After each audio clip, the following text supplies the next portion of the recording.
What's going on, comic fans? It's Mike from the Hardcover Comic here. Today I wanted to talk about Justice League Dark, technically Volume 2 within DC Comics in general, but this is sort of the run that started in 2018 after Justice League No Justice, which was a 4-issue miniseries that caused some pretty dramatic shifts within the DC universe, introducing new history and a potential new threat to the multiverse. Really cool stuff. Recommend checking that story out. But it spawned multiple Justice League titles afterwards, one of which was Justice League Dark. Justice League Dark, if you're unfamiliar with the concept of the team, is a team that handles the supernatural and darker side of the DC universe.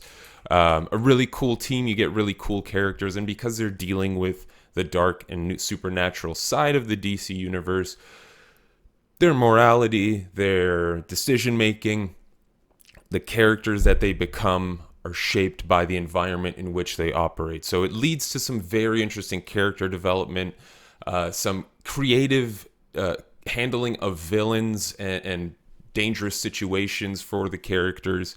And with this team, you get a really nice variety of characters with different skill sets. You've got Wonder Woman, Zatanna, John Constantine, Swamp Thing, Man-Bat, Bobo the Detective Chimp.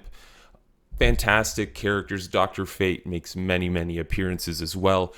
This story at the time, this time in the DC universe was very interesting because I feel like the scale of everything was so much grander, so much more epic, particularly coming off of the, coming parallel with Scott Snyder's Justice League run, which was also very grand and epic in scale, with massive threats. In this title in particular, you're sort of dealing with the alpha and the omega of magic. You're dealing with the start of magic, who is the most powerful magical entity within the DC universe that has been essentially leading and shaping magic within the DC universe. And is there a negative counterpart? Is there an upside down counterpart to that character? Really enjoyable stuff. There are a lot of twists and turns. It's a very dark series. Definitely not as lighthearted as most DC titles can be, or teen titles can be. What's really good, though, is you get a lot of focus on the characters. Each character gets their moment to shine.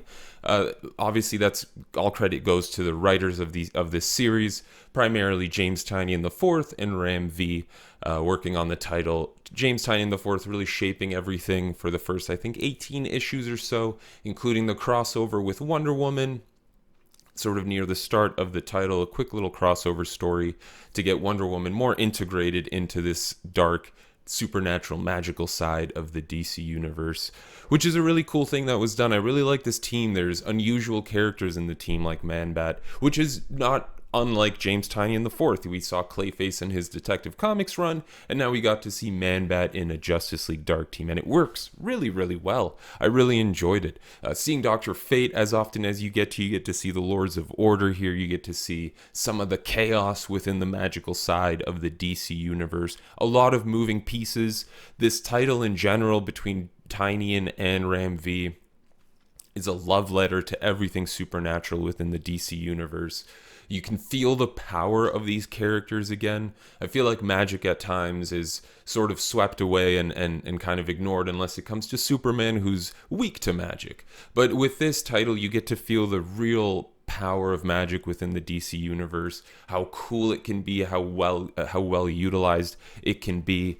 And a lot of that credit goes to the artists working on the title. There's a lot of amazing artists, including Alvaro Martinez Bueno, Guillaume March, Daniel Sampier, Mark Buckingham, Miguel Mendonça Zermanico, and Kumit Sumar. A really amazing set of artists working on the title between the runs of Tynion and Ram V.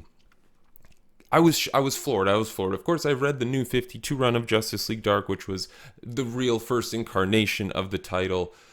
And that had a different team. It had a different scale to it. It didn't feel as epic. It didn't seem like they were trying to tackle the entire philosophy of magic within the DC universe, taking it a bit at a time, taking a look at the books of magic, dealing with those, You had John Constantine really having most of the machinations within the title. I won't spoil much else, but it's a really excellent run. So if you are looking for a good place to start with Justice League Dark and an official release, there is a Justice League Dark Omni out there for the first volume that I highly recommend getting. If you've been looking at the screen, you've seen some pretty awesome artwork and a lot of really cool stuff. What's really awesome about the art and the way the story is written, like I've said, like I sort of mentioned a few minutes ago, there's a lot of character development and focus on each character getting their moment to shine. So you get what is essentially an arc for Swamp Thing, and you can see the love that Tynion and Ram V have for Swamp Thing in that arc. You get that crossover with Wonder Woman. You get her integration into magic a bit more, aside from the lasso of truth, and aside from her origins as a demigod. There's a lot more integration she gets here. There's a lot more history revealed for Wonder Woman within this, and you get to see how that impacts her relationships with other characters within the DC universe, because they do meet up with the regulars like Batman, Superman, and you get their input on the situation. Really cool stuff. It's so thought out. There's so much happening in this story, and essentially the entire story runs across the entire run for the volume, except for the tail end. So the last few issues of this series were basically backup stories in the main Justice League title. Still Ram V writing, really incredible story featuring Merlin. I highly recommend checking it out. There's a trade paperback collecting all of that stuff nicely. It's called The Great Wickedness. I use that in these binds. I highly recommend checking that out too. But for it's just such a fantastic run. I love it so much. The entirety of the run, except for those backup stories, The Great Wickedness, it is all one big massive story tying from the very beginning to the end. It's actually really brilliantly done. I've really enjoyed it for that matter. There's a magical aspect of it of the run, which is hard to find personally. Whenever Justice League Dark, especially for me, having read the New 52 volume and having enjoyed that so much, you always get worried with the resurrection of a title, but Tiny and Ram V, they knocked it out of the park. It's such a great concept for a team because there's so much that can be done with magic. You can, with a good imagination and good writing skills, you could come up with some really cool stories involving magic. What's great about this title too is you get to see some new characters come into the DC universe. You get to potentially see some changes in who does what within the team as a character. Really cool stuff. It feels really organic. It feels very, very natural, which is tough to do as well. But you can tell there's so much concern and care for the magical side of the DC universe here. There's so much care taken with dialogue, with characters like Bobo, even, who easily becomes one of the most lovable characters in the DC universe. These characters are all flawed. They've all made mistakes, some of which are very, very dark and grim mistakes. It's an unusual team. It's unlike most books you'll read from DC Comics.